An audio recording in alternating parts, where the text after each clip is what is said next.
Rox de Shebeck está vivo e finalmente sabemos como ele irá voltar em One Piece. O capitão dos lendários piratas Rox, figura temida até mesmo por Gold Roger, desapareceu em God Valley, deixando apenas fragmentos de sua história espalhados pelo mundo. Mas e se o seu fim não tiver sido exatamente uma morte? E se, em vez disso, o seu corpo tiver sido petrificado pelos poderes da Mero Mero no Mi? E essa for a verdadeira razão pela qual Barba Negra demonstrou tanto interesse pela fruta de Boa Hancock. Nos últimos capítulos do mangá, vimos as Piratas Kuja ganhando um destaque inédito com revelações que conectam figuras como Gloriosa e Shakuyaku ao passado da tripulação de Roger. Enquanto Gloriosa era obcecada por Roger, o futuro rei dos piratas era obcecado pela sua então vice-capitã Shakuyaku. Porém, a nossa querida Shaki não parecia gostar de gado em cima dela e preferia aqueles com uma aura mais trevosa como o Rei das Trevas Silvers Rayleigh, um quarteto amoroso e tanto. Essa dinâmica entre os piratas Roger e as piratas Kuja parecia ser quase uma rotina para eles, até que algo mudou por completo. No capítulo 1157 do mangá de One Piece, Shaki aparece abandonando as piratas Kuja para abrir um bar em Hachinosu, a ilha que já foi reduto dos piratas Rox. Curiosamente, ela chega chamando a atenção até do próprio Shebeck, algo que levanta a possibilidade de um envolvimento muito mais profundo entre ela e aquele bando. Seria possível que Shaki planejasse acabar com os piratas Rox? Seria possível que ela tivesse a posse da Mero Mero no Mi e a usado contra Shebeck? Essa teoria abre espaço para uma especulação insana. Talvez o fim de Rox de Shebeck tenha sido, na verdade, um congelamento no tempo através da petrificação, e que Barba Negra, obcecado em reconstruir os feitos de seu antepassado, esteja em busca de trazer esse monstro de volta à vida. A busca de Barba Negra pela Mero Mero no Mi já parecia muito suspeita desde o começo,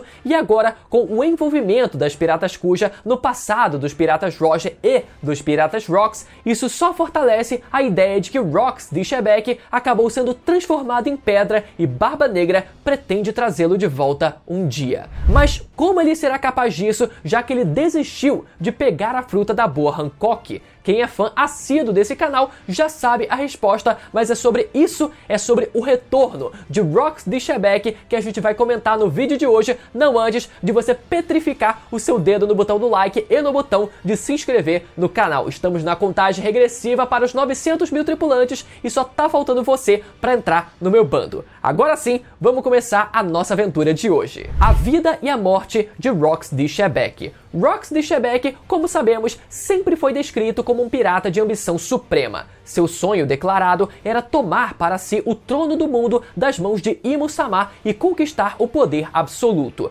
Para alcançar esse objetivo, ele montou um dos bandos mais perigosos e poderosos que já navegaram pelos mares, os Piratas Rox. A formação dessa tripulação já mostrava a sua natureza caótica. Diferente de outros capitães que reuniam companheiros leais, Rox utilizava o Daveback Fight, um jogo pirata onde o vencedor pode tomar homens e recursos de quem foi derrotado. Foi assim que ele foi absorvendo nomes que mais tarde se tornariam verdadeiras lendas: Edward Newgate, Kaido, Charlotte Linlin, Shiki o Leão Dourado e outros monstros dos mares. Não havia unidade entre eles, apenas o comando e a força bruta de Shebeck que os mantinha sob a sua sombra. Com esse exército de titãs, Rox tomou para si o controle de Hachinosu, a ilha dos piratas, transformando-a em seu quartel-general. De lá, iniciou uma série de ataques devastadores, sem distinguir nobres, marinheiros ou piratas. E essa violência chamou a atenção do governo mundial de forma inédita. Shebeck passou a ser um inimigo declarado da Ordem Mundial, principalmente após ter assassinado ou levado à morte um almirante da Marinha, e sendo alguém disposto a tocar fogo até mesmo nos dragões celestiais. Essa escalada culminou no fatídico incidente de God Valley, quando Rox avançou contra os nobres mundiais e seus escravos a fim de conquistar um certo tesouro. Para detê-lo, foi necessária a improvável aliança de Goldie Roger e Monkey D. Garp, que juntos enfrentaram o bando dos Rocks. O resultado oficial é que Shebeck morreu ali, derrotado e apagado da história. Mas o estranho silêncio em torno de sua queda, a ausência de qualquer corpo, a forma como o governo mundial apagou registros e proibiu até mesmo menções ao seu nome, levanta uma certa suspeita. E é justamente nesse vazio que nasce a teoria. E se Rox não tivesse sido morto em God Valley? E se, na verdade, ele tivesse sido vítima dos poderes da Mero Mero no Mi, a fruta capaz de transformar em pedra aqueles que sucumbem ao encanto de sua usuária, tendo caído nos encantos de uma certa mulher? Se Shakuyaku, antiga imperatriz de Amazon Lily e ligada ao bando de Rocks, tivesse sido a portadora da fruta em algum momento, isso explicaria perfeitamente como Shebeck poderia ter sido derrotado de forma tão absoluta e ao mesmo tempo misteriosa. Nesse cenário, o fim de Rocks seria apenas o início de um sono petrificado, aguardando que alguém, talvez o Barba Negra, encontrasse um meio de libertá-lo. Afinal, um corpo petrificado pelos poderes da Mero Mero no Mi não é necessariamente morto enquanto ele não for destruído. Shakuyaku, Amazon Lily e a conexão com os Rocks. Um detalhe curioso que ganhou destaque nos últimos capítulos do mangá foi a presença de Shakuyaku, ou simplesmente Shaki. Sabemos que ela foi uma das antigas imperatrizes de Amazon Lily e no capítulo 1157 do mangá vemos que ela abandonou completamente a ilha e o título de capitã das Piratas Kuja para abrir um bar em Hachinosu, a mesma ilha controlada pelos Piratas Rocks. Essa escolha, à primeira vista, soa estranha, porque uma imperatriz das Piratas Kuja, cuja tradição é o isolamento, deixaria para trás a segurança da ilha e iria justamente para o ninho dos piratas mais perigosos de sua época. A explicação pode estar ligada à própria missão de Shaki. Se realmente ela possuía a Mero Mero no Mi antes de Boa Hancock, como muitos fãs especulam, então a sua ida para Hachinosu pode ter sido estratégica. A fruta do amor tem o poder de subjugar até mesmo os mais fortes, desde que sejam afetados pelos sentimentos que ela desperta. E logo na sua aparição em Hachinosu, podemos ver que ela é realmente capaz disso. A cena em que ela aparece diante do bando é particularmente reveladora. Até mesmo os monstros que formavam os Rocks são descritos como abalados pela sua presença. E no centro disso tudo estava o próprio Rocks de Shebeck. É plausível pensar que Shaki teria sido enviada ou mesmo decidiu por conta própria enfrentar os Rocks por dentro, infiltrando-se em seu território. A minha hipótese favorita é que Shaki tenha feito um acordo com o governo mundial, um acordo direto com a maior autoridade do mundo.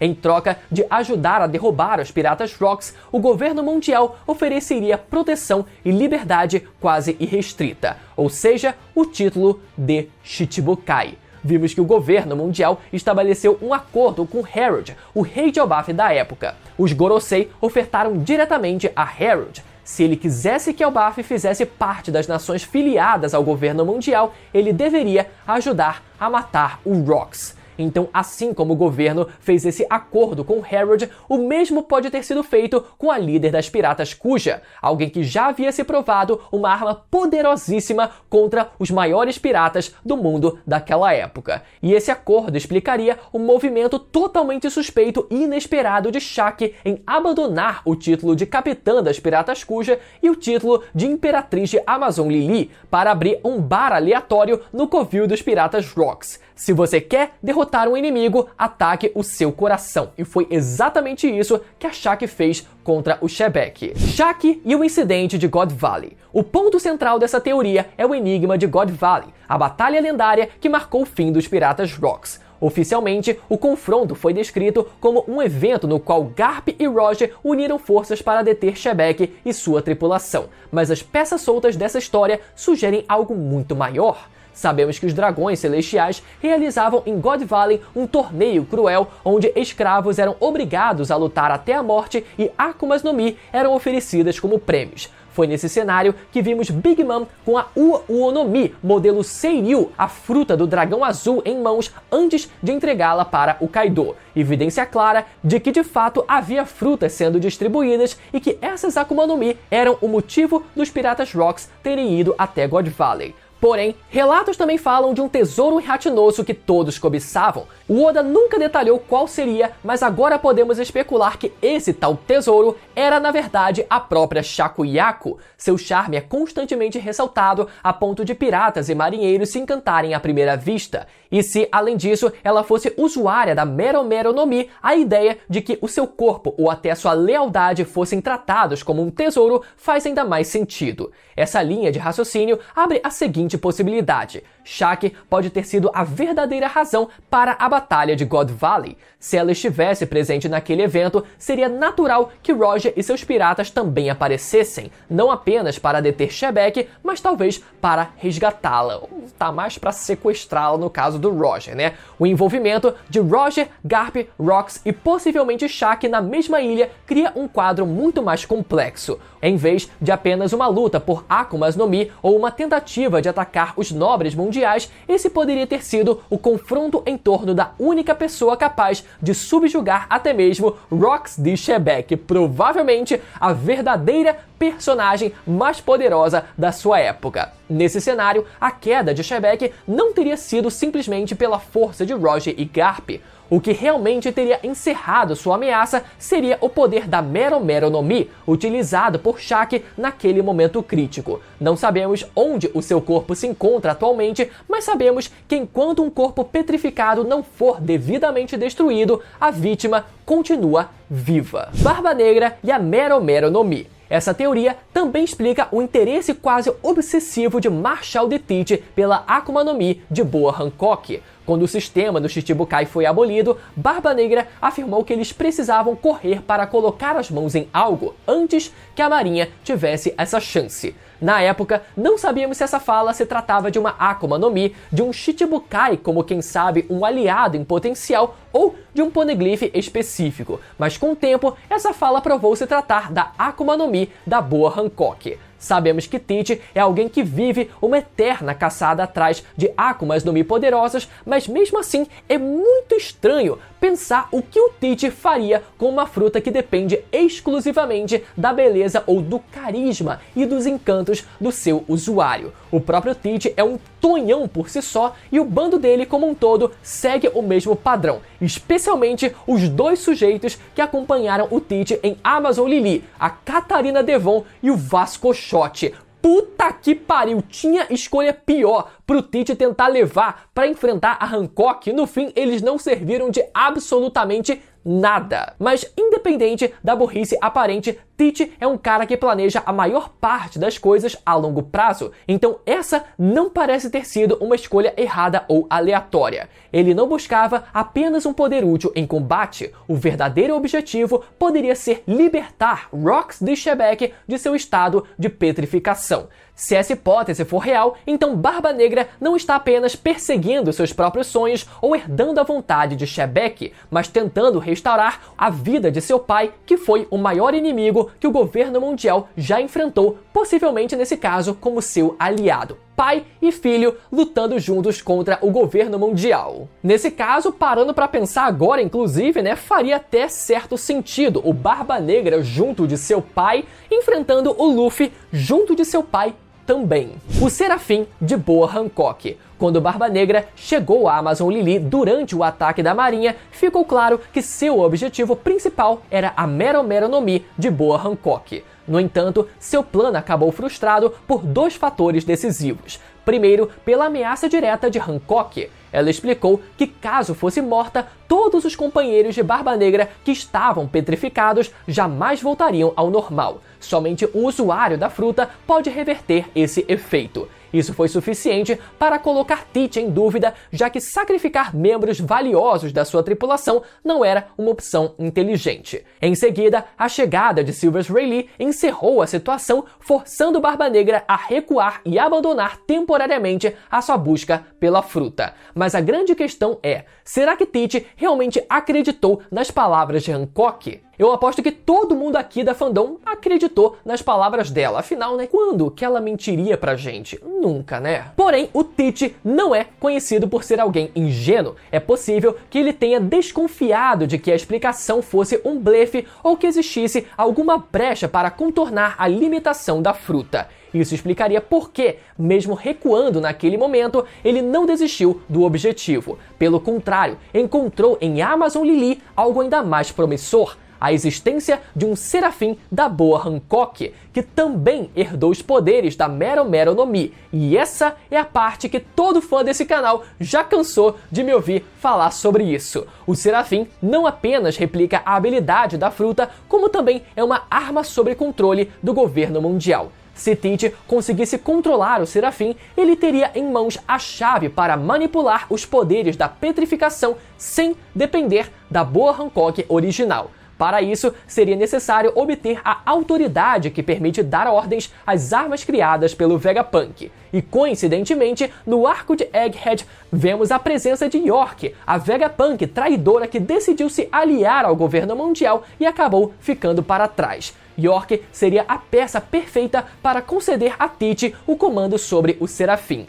E um argumento que fortalece essa ideia é que 2 membros dos Piratas do Barba Negra estavam presentes em Egghead. Não sabemos que fim eles tiveram no final do arco, mas pode ser que eles não tenham simplesmente ido embora depois de conseguirem copiar a aparência do Gorosei Saturno. Pode ser que eles tenham conseguido uma chave igualmente importante, o próprio Vegapunk da York. E se isso não aconteceu, existe ainda uma segunda possibilidade ainda mais intrigante, que eu nunca tinha parado para pensar antes: a própria Katarina Devon. Com o poder da Ino Ino no Mi, modelo raposa de 9 caudas, ela demonstrou conseguir copiar a aparência de terceiros, aparentemente precisando de um mero toque. Pelo menos foi isso que ela fez parecer ao tocar no corpo do Gorosei Saturno e declarar que a missão estava cumprida. Então, se os serafins obedecem ordens baseadas em reconhecimento de autoridade, Devon poderia usar essa habilidade para se passar por um dos Gorosei e garantir o controle sobre o serafim da Hancock. Isso significaria que Teach não só teria acesso à petrificação, mas também poderia usá-la contra qualquer inimigo de forma ilimitada, inclusive para reverter o estado petrificado de Rox de Shebeck, caso essa seja mesmo a sua verdadeira intenção. Se considerarmos a hipótese de que Rox de Shebeck foi petrificado no incidente de God Valley e que o verdadeiro objetivo de Teach é justamente usar o poder da Mero Mero no Mi ou do serafim da Hancock para desfazer essa petrificação, o cenário se torna muito mais perigoso para o mundo de One Piece. Rox foi o primeiro grande nome a reunir sob a sua bandeira monstros como Barba Branca, Kaido, Big Mom e Shiki. Sua ambição era derrubar os dragões celestiais e se tornar o rei do mundo ele próprio. Foi justamente por isso que o governo mundial fez de tudo para apagar o seu nome da história, tratando a sua morte em God Valley como definitiva. Mas talvez o governo não tenha contado tudo pra gente mais uma vez. Agora imagine a possibilidade de seu corpo ser libertado da petrificação. Não estamos falando de um homem velho e enfraquecido pelo tempo, mas sim de alguém mantido intacto no auge de sua força, como se tivesse sido congelado em plena juventude. Puta que pariu! Chegou a hora do Akainu vingar o seu pai, o Almirante Sem Nome, derrotado em off pelo Shebeck. Se você ficou até o final desse vídeo, deixa mais uma vez o like, confere o seu like, confere a sua inscrição aqui embaixo e lembra de ativar o sininho para não perder os próximos vídeos. E falando em vídeos, você pode conferir como sempre os últimos que saíram aqui no canal clicando nesses 2 que vão aparecer na tela agora para você, galera. Saíram muitos vídeos aqui no canal nesses últimos dias, então pode ser que você tenha perdido algum deles, beleza? Até a próxima, tchau!